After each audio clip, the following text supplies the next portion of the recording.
नमस्कार मित्रांनो, लातूरकरांसाठी आणि मराठवाड्यासाठी एक महत्त्वाची अपडेट समोर आलेली आहे.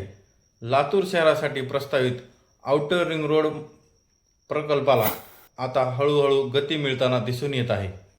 सर्वात महत्त्वाचे म्हणजे या प्रकल्पाचे DPR म्हणजे डिटेल प्रोजेक्ट रिपोर्ट तयार करण्यासाठी 2 कंपन्या समोर आलेल्या आहेत.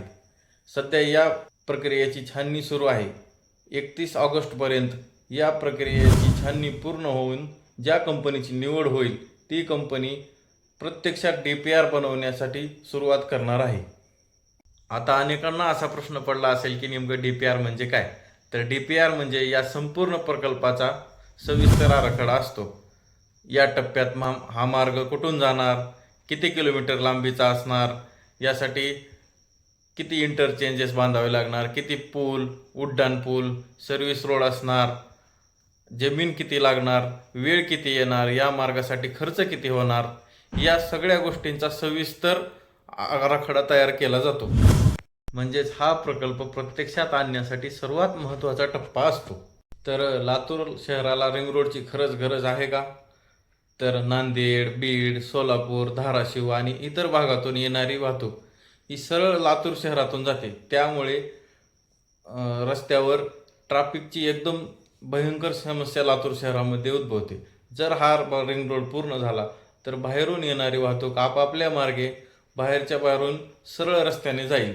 त्यामुळे वेळ, इंधन आणि ट्रॅफिकची समस्या बिलकुल समाप्त होऊन जाईल. तर आता महत्त्वाचा मुद्दा म्हणजे या रिंग रोडची भविष्यातील कनेक्टिव्हिटी. तर मित्रांनो, तुम्हाला तर माहितीच आहे, लातूर शहरातून आता शक्तिपीठ महामार्ग आणि कल्याण लातूर जनकल्याण महामार्ग हे 2 महामार्ग लातूर शहराला जोडणार आहेत. या दोन्ही महामार्गावरून येणारं सर्व ट्रॅफिक या रिंग रोडवर येऊन आपापल्या मार्गाने सरळ जाऊ शकतं. त्यामुळे या आपल्या लातूर शहराला अतिरिक्त ट्रॅफिकचा अजिबात त्रास होणार नाही. त्यामुळे हा रिंग रोड प्रकल्प लातूर शहरासाठी अत्यंत महत्त्वाचा आहे. एक गोष्ट मात्र स्पष्ट सांगतो, आणखीन पण अंतिम अलाइनमेंट स्पष्ट झालेली नाही. त्यामुळे मार्ग कोणत्या ठिकाणाहून जाणार, कोणाच्या शेतातून जाणार वगैरे, या ठिकाणाहून जाणार असं आणखीन काही स्पष्ट झालेलं नाही.